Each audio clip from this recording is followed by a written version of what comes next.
have been in Genesis all year. We're going to continue to be in Genesis all year long.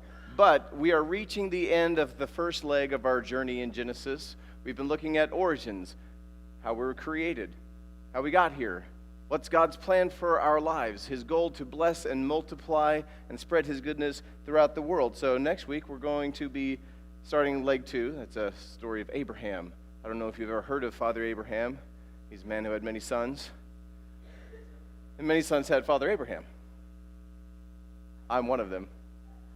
So are you? Oh, yeah. Great. Oh, man, I could do that forever. All right. So Justice did a great job bringing up this word covenant. Yeah, absolutely. Last week, by the way, thanks for treating him so well. He actually enjoyed that, so good. Last week, he brought up the word covenant. And covenant is going to be popping up a lot as we continue in Genesis. It's a huge word with heavy meaning.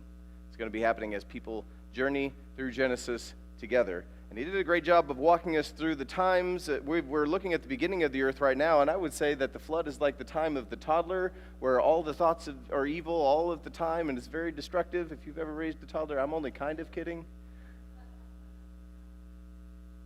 But covenant's going to be a big theme, because what happens after the flood? Remember, God, still in his goodness, wanted mankind to do what we were created to do in the first place, and that was to go out into the world and be fruitful. God blessed Noah and his sons. Even though we had broken the world, we still get blessings from God. And he said, be fruitful and multiply and fill the earth. And in chapter 10, where we're going to talk just for a little bit, but most of the time, if you've got your Bibles, we're going to be in Genesis 11 today. But Genesis 10, after the flood, we see something called the Table of Nations. And that's a lot of begats. You know, so-and-so begat so-and-so begat so-and-so. If you don't know what a begat is, that means that they had this child who had this child who had this child. Maybe you've heard of Jesus preaching the Beatitudes in the New Testament. Moses is writing the Beatitudes here. This is where we're getting a lot of where these people came from and how they spread throughout the earth. I'm not going to read them because there's a lot of names that I would butcher here, but this Table of Nations does matter because there are going to be some pretty important cities that pop up here, like Nineveh. If you've been around VBS for a while, Jonah and the big fish, and going to preach to Nineveh. This is a city that would be established during Genesis chapter 10. So this list of nations, although maybe difficult to pronounce and maybe a little boring to read, should matter to you and to me because these nations matter to God. Because these people in these nations matter to God. So we read at the end of chapter 10 that eventually the nations on earth spread out from the sons of Noah after the flood. But did mankind suddenly just learn their lesson from the flood? No. We suddenly didn't just go, man, we better start being obedient and do everything that the Lord says and be fruitful and multiply. Well, the end of chapter 10 gives us a genealogy, how this sort of peoples got out into the world. Chapter 11 gives us the chronology, like how the timing of this, what took place to make this happen, that the people spread throughout the earth. And so we get the story that we're looking at today, known as the Tower of Babel. And humanity seems to have learned nothing from the flood. The whole earth had the same language and vocabulary. As the people migrated from the east, they found a valley in the land of Shinar and settled there. Now, did God say, stop and settle? He said, be fruitful and multiply. Fill the earth. I want my goodness all over my creation. But instead, they settled. That's the opposite of spreading out. Why would they do this?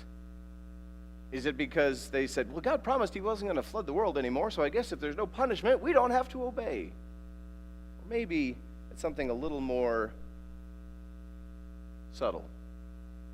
I know God said to do this, but I really don't want to.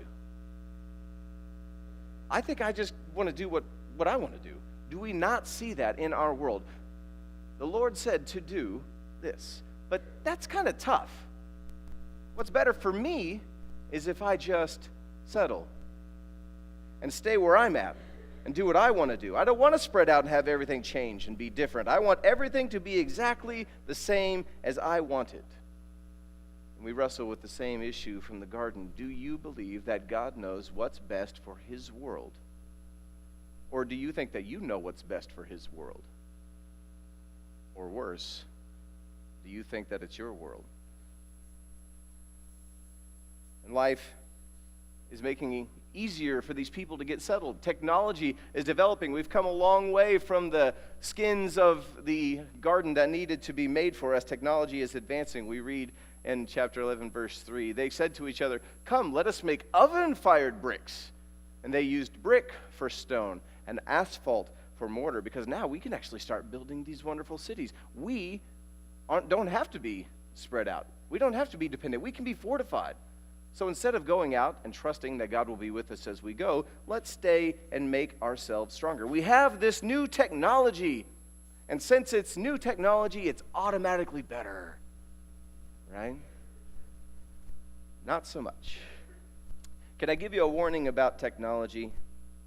It's possible that if you don't check yourself before you tech yourself, you might just wreck yourself. And you may be thinking, I see what's happening now. He's 40. He's turning into a grouchy old man against technology. And that is not 100% true. Maybe partially true. I'm not anti-technology. I don't want to go back to living off the land and hunting for food. I don't even know where tacos live. Okay? But if your access to technology is advancing faster than your spirituality, it leads to vanity. So there's this new technology that's happening. Let's just use it. Are we going to use it in a way that honors God? No, we're going to use it in a way that we want. Surely that doesn't happen today with any of the devices that are so prevalent in the world. If your screen time doesn't look like you were redeemed one time, maybe you should reconsider that device. It's funny, it's the newer generation, younger people, specifically 24 and under, there's this rebirth, this revenge of analog is what it's called in one specific book. And David Sachs is the author. And he says the world is analog. It's there. You can touch it. You can feel it. And digital is always the representation. But what we're doing, sometimes we're settling for the representation and real things and why they matter. Most of the people that buy vinyl records are under the age of 24. If you're an older person and you're like, wait, vinyl records, they're cool again. I don't know if you know that. But you've got a dope collection that somebody would love to visit and see. And it's like, I've never heard of this artist. Yeah, you can be, it's not just hipsters. Young people are crying for something that's real. I recently told my daughter about this magical place in the 90s called the Mall. I was like, yeah, it was great. You could go there. There was all different types of food. You go and fill the earth. And they were saying, we don't want that, so we're going to use technology for our own selfish gain. Now, why would a bunch of people who were still hearing stories about a global flood want to build such a big tower that they were so high off the ground? By faith, Noah built an ark, and in pride, man is building a tower. When I think of a tower, there are more glorious towers in the world, all the way around the world. Dubai, there's the world's tallest tower. There are beautiful skylines. You can see the Space Needle in Seattle. You can go to New York. I love skyscrapers. I love them. You can tell I'm a tourist from a big city because I'm the only idiot walking around looking straight up. But there's one tower that has a special place in my heart, and it's my high school, Topeka High. We were the Trojans, and we had this spectacular tower. Do I have a picture of that tower, David? Because right now my technology says we're about to sing Your Love Awakens Me again. My technology is fantastic until it's not. Is it up there? You don't have it. That's fantastic. Well, let me tell you, it was beautiful. Oh, really? Let me describe it to you. It was about 10 stories tall, and it had a working clock chime tower. I love that when I'm preaching on technology being dangerous and distracting from the Lord. Technology is like, I'll show you. 10 stories tall, working, chiming tower that chimed every 15 minutes, 30 minutes, 45 minutes. When people are like, it's kind of hard to focus in school, I was like, you don't have a giant bonging tower, especially at noon when it would bong 12 times. And we even had shirts that said, Tower Power. Those are our spirit shirts. All right, that's all right. We are very proud of this. And when you get, there it is. Fantastic. Gorgeous.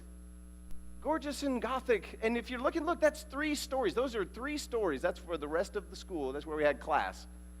So that was just reaching the sky. I love that tower. And you're in Genesis chapter 11. There are people saying, tower power. This is how we make a name for ourselves. Can you hear the people in Shinar saying, we don't want to go out. We want to stay in. And we want to. Whenever we are building this city, the Lord came down to look over the city and the tower that the humans were building, and we have this interactive God. Don't think of the God who comes, what are you doing in here? No, he comes down because he is compassionate. He could have just kicked the tower over. He could have just said, don't do that. But instead, he engages in conversation with humanity. Much like in the garden when he came down, even though Adam and Eve had sinned, he came down and he said, where are you? It's not because he didn't know what was going on. It's not like he was up in heaven going, what story are they at right now? Because if they get to 10, we're really in trouble. They're at 15? Oh man, somebody should put a stop to this. He comes down to stop their work because what they're trying to do is get to the heavens.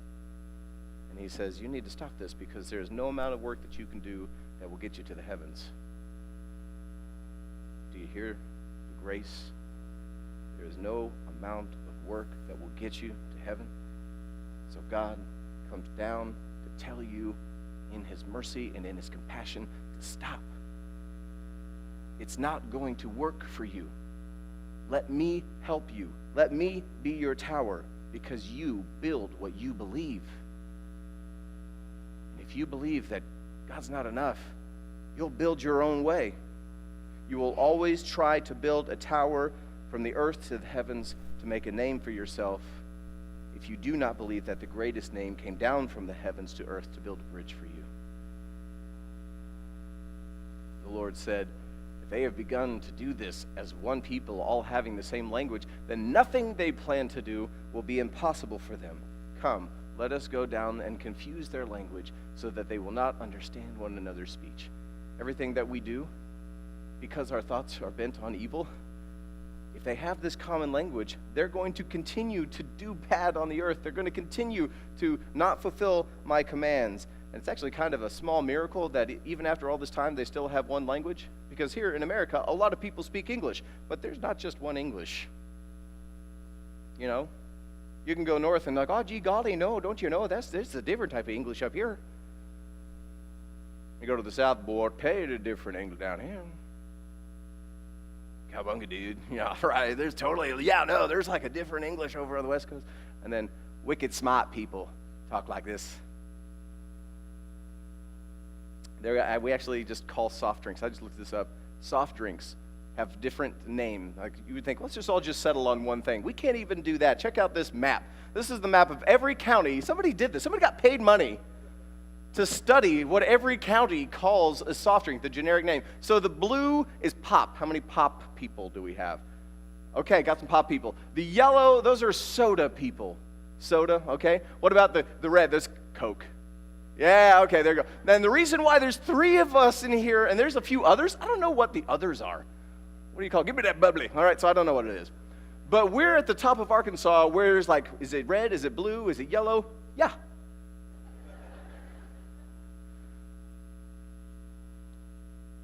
We're right in this amalgamation where different language meets together and language can get confusing. I still remember when I was in high school, Tower Power, right? I enrolled in American Sign Language because I wanted my language credit, and I already knew a family friend who was deaf. I've known her my whole life, so every time I would see her, I would get just a little bit more sign language, and I thought, man, I already know a little bit, so I'll be ahead of the class. While everybody else is learning the ABCs, I'll know more. So the first day, the teacher asked students, why are you in this class? And some of them said, you know, I actually grew up with deaf parents, and so I feel like this will be an easy A for me. I said, I want to fulfill my foreign language credit. And she said, this doesn't count as your foreign language credit. And so I said, can I go talk to an administrator about this? Because this is confusing to me. So they said, yeah, sure. She was like, she said, go ahead, please. So I went to the administrator and I said, why doesn't ASL count as a foreign language credit? And they said, well, it's in the name. It's American Sign Language. And I went, well, can you speak it? I don't often talk back to adults. I'm just saying. I just asked, like, do you know it? Or is language confusing? Whenever it gets divided, it was actually a very good thing that God confused our language, because unified, we can speak one language of evil. But in His mercy, He stopped us from being able to communicate with each other so we could fulfill our own selfish plans. I love a good Bible meme. This one's the Tower of Babel. It says, "It's a nice tower you got there. It would be a shame if somebody..."